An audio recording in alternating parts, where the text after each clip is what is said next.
নমস্কাৰ ছাৰ বাইদেউসকল, চেঞ্চাছ বিষয়ক ভিডিঅ'লৈ আন্তৰিকভাৱে স্বাগতম জনাইছোঁ। এইটো এটা চেঞ্চাছৰ মোৰ 3 নম্বৰ ভিডিঅ' হ'ব।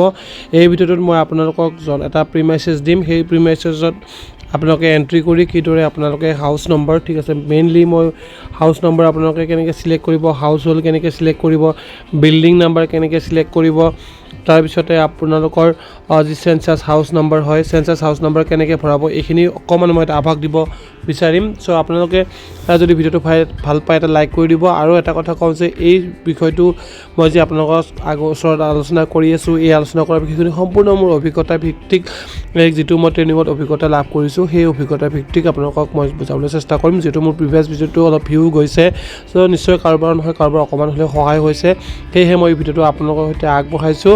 চ' ভিডিঅ'টো শেষলৈ আপোনালোকে চাব। যদি ভিডিঅ'টোত কিবা ভুল ভ্ৰান্তি হয় আপোনালোকে কি কৰিব, ক্ষমা কৰি দিব। মই ইয়াতে এটা দি দিছোঁ, দেখিছেনে, এটা মেপছ এটা কেনেকৈ তৈয়াৰ কৰিব, এনেকুৱা ধুনীয়াকৈ আপোনালোকে মেপছো লাগিব। এই বিষয়ক ভিডিঅ'টো যদি আপোনালোকক লাগে, মেপ কেনেকৈ বনাব, এই বিষয়ে যদি আপোনালোকক লাগে, তেন্তে এই ভিডিঅ'টোত প্ৰায় 1000 লাইক কৰি দিয়ে আপোনালোকে আৰু 1000 শ্বেয়াৰ বনাই দিয়ক। যদি আপোনালোকে ইউটিউবত চাই আছে, চেনেলটো আপোনালোকে ছাবস্ক্ৰাইব কৰিব। মই ধুনীয়াকৈ এনেকুৱাকৈ A to Z ধুনীয়াকৈ মেপৰ কনচেপ্টটো বুজাই দিম। ধুনীয়াকৈ মই এটা মেপ প্ৰস্তুত কৰিছোঁ। চ' আপোনালোককো মই এনেকুৱাকৈ সহায় কৰিবলৈ চেষ্টা কৰিম। চ' আপোনালোকে এই ভিডিঅ'টো 1000 লাইক এটা বনাই দিব। এই ভিডিঅ'টোত আমি মেইনলি এইখিনি কথাৰ ওপৰতে আলোচনা কৰিম। মই নেক্সট এটা ভিডিঅ' বনাম, তাত বাকীখিনি কথা আলোচনা কৰিম। So' house listing, block, premises, building, census house, household, head of the household আৰু পাৰ্চনছ টু বি কভাৰ্ড আৰু গাইডলাইন ফৰ হাউচ নাম্বাৰিং, এইখিনি মই আপোনালোকক যি বুজি পাইছোঁ সেইখিনি বিষয়ে আপোনালোকক জনাম। আৰু এটা পৰিৱেশ দি আছোঁ, সেই পৰিৱেশটোত গৈ মই আপোনালোকক এপছত কেনেকৈ ভৰাব সেইখিনিও জনাই দিম। ধৰা হ'ল আপোনালোকৰ ডে 1 চেঞ্চাছৰ ডিউটিত আপোনালোকে ইতিমধ্যে ওলাই গৈছে, ওলাই গৈ প্ৰথম ঘৰখন এনেকুৱাকৈ পাইছে। চ' এতিয়া আপোনালোকে এপছত building number, house hold number কেনেকৈ ভৰাব মই এই বিষয়ে জ্ঞাত কৰাই দিম। চ' আপোনালোকে যেতিয়া আপোনাৰ এটা পৰিয়ালত যাব, আপোনালোকে ফাৰ্ষ্টতে পদূলিতে কি পাইছে, নামঘৰ পাইছে। তাৰপিছত আপোনালোকে ইফালে যদি দেখে এটা গোহালি ঘৰ আছে, ইফালে এটা ভঁৰাল ঘৰ আছে, ইফালে কিটচেন আছে আৰু এটা ফেমিলি থাকে, ঠিক আছে। চ' ফেমিলিৰ পিছফালে ধৰা হ'ল লেট্ৰিন আৰু বাথৰুমটো আছে, এইটো ধৰা হ'ল তোমালোকৰ সন্মুখত নাই বা আপোনালোকৰ সন্মুখত নাই। চ' আপোনালোকে এতিয়া এই ঘৰটোত চেঞ্চাছ হাউচ কেইটা আছে, চেঞ্চাছ বিল্ডিং কেইটা হ'ব, এই বিষয়ে মই আলোচনা কৰিম। চ' চেঞ্চাছৰ যি লোককৰণৰ হিচাপত কি এইটো এটাই বিল্ডিং হ'ব, ঠিক আছে। য'ত মানে আমি ভাবোঁ কি চাদ ঢালাই থাকিলে সেই বিল্ডিং হ'ব, একতলা বিল্ডিং, দুইতলা বিল্ডিং হয়নে, সেনেকুৱা কিন্তু কনচেপ্ট এই চেঞ্চাছত নাই। চেঞ্চাছত এইটোক কিন্তু এটা প্ৰিমাইচৰ ভিতৰত এটা বিল্ডিং হিচাপে কাউণ্ট কৰা হ'ব। এই গোটেইখিনি প্ৰিমাইচত এটাকে বিল্ডিং কাউণ্ট কৰা হ'ব। কাৰণ কিয় কাউণ্ট কৰা হ'ব, কিটচেন ইয়াতে এটাই আছে, ঠিক আছে। এই ফেমিলিটো কি এটাই কিটচেন আছে। ধৰা হ'ল এই ফেমিলি মেম্বাৰ হ'ল আপোনালোকৰ 3জন বা আপোনালোকে ধৰিব পাৰে 5জন মেম্বাৰ আছে, ঠিক আছে। চ' এই 5জন মেম্বাৰৰ ক্ষেত্ৰত এই ঘৰটো কি কৰে তেখেতসকলে ব্যৱহাৰ কৰি আছে। এতিয়া চাওক, এই চেঞ্চাছৰ কাৰণে এই প্ৰাইভেট যিটো নামঘৰ, এইটো কাউণ্টিঙত আমাৰ চেঞ্চাছত নাহে। চ' আপোনালোকে প্ৰথমতে কি বিল্ডিং 1 হিচাপে এইটো পাই গ'ল। চ' আপোনালোকে CN-টো কি পাই গ'ল, 1 পাই গ'ল। CN-টো আপোনালোকে 1 পাই গ'ল। মনত ৰাখিব, CN-1টো অকণমান দেৰিকৈ লাগিব। তাৰপিছতে আপোনালোকে যদি চাই, কিটচেন কেইটা আছে, এটা আছে। ভঁৰাল ঘৰ কেইটা আছে, এটা আছে। গোহালি ঘৰ আছে, হয়নে। গাড়ী থোৱা ঘৰ আছে নেকি, গাড়ী থোৱা ঘৰ দেখাত নাই।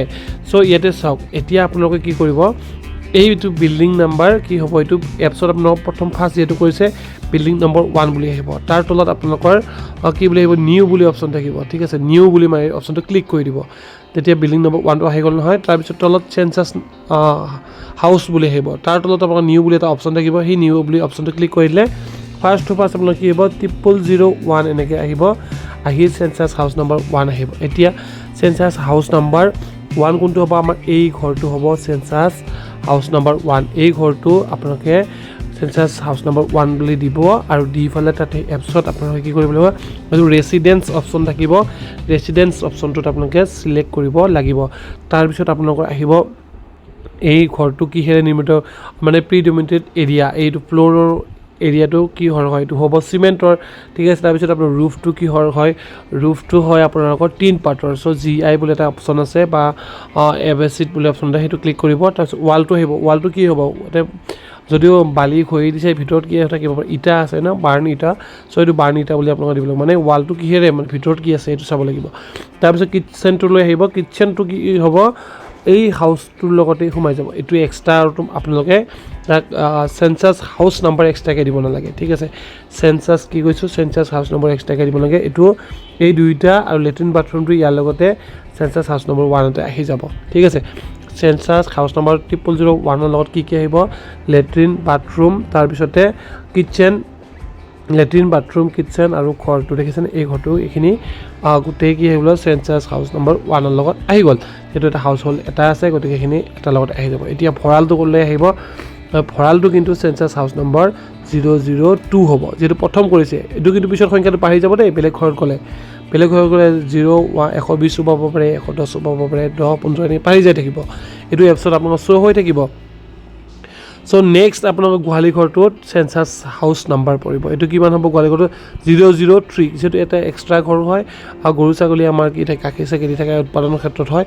চ' এইটো আপোনালোকৰ 00 চেঞ্চাছ হাউচ নম্বৰ 3 হ'ব এতিয়া আপোনালোকে এপছত ফাৰ্ষ্ট এইটোত চেঞ্চাছ হাউচ নম্বৰ 0001ৰ বিৱৰণ আপোনালোকে ভৰাব লাগিব ভৰাই লৈ আপোনালোকে সম্পূৰ্ণ হোৱাৰ পিছত ছাবমিট কৰি আকৌ আপোনালোকে চেঞ্চাছ হাউচ নম্বৰ 2ৰ বিৱৰণবোৰ ভৰাব লাগিব ভৰাই লৈ এট লাষ্ট আপোনালোকে চেঞ্চাছ হাউচ নম্বৰ 3 আপোনালোকে ভৰাব লাগিব ডাটা গোটেইখিনি এপছত ভৰাব লাগিব এইখিনি ভৰালেহে আপোনালোকৰ এই হাউচ হোল্ডটো হৈ যাব এতিয়া নেক্সট আহিছোঁ আৰু অকণমান কথা মই অকণমান আলোচনা কৰিম নেক্সটটো আপোনালোকক এইখিনি আপোনালোকে ডাটা ভৰালে এতিয়া আপোনালোকে যোৱাৰ সময়ত কিন্তু এই গেটত বা ঘৰৰ ৱালত আপোনালোকে লিখিব লাগিব কি লিখিব CN ঠিক আছে যিহেতু এইটো 1 বিল্ডিং আছে চ' 1 বুলি দিব লাগিব চেঞ্চাছ হাউচ কেইটা পালোঁ আমি 3টা চ' ইয়াতে আপোনালোকে 3 বুলি দিব লাগিব তেতিয়া আপোনালোকৰ এই ঘৰটো নাম্বাৰিঙো কমপ্লিট হৈ যাব ঠিক আছে এই ঘৰটো আপোনালোকে কেনেকৈ নাম্বাৰিং কৰিব এইখিনি নাম্বাৰিং কৰি পেলাই এইটো এতিয়া যদি গেট নাথাকে ক'ত লিখিব এই দৰ্জা দেখিছে দৰ্জাৰ ওপৰত আমাক লিখিবলৈ কৈছে চ' দৰ্জাৰ ওপৰত লিখিব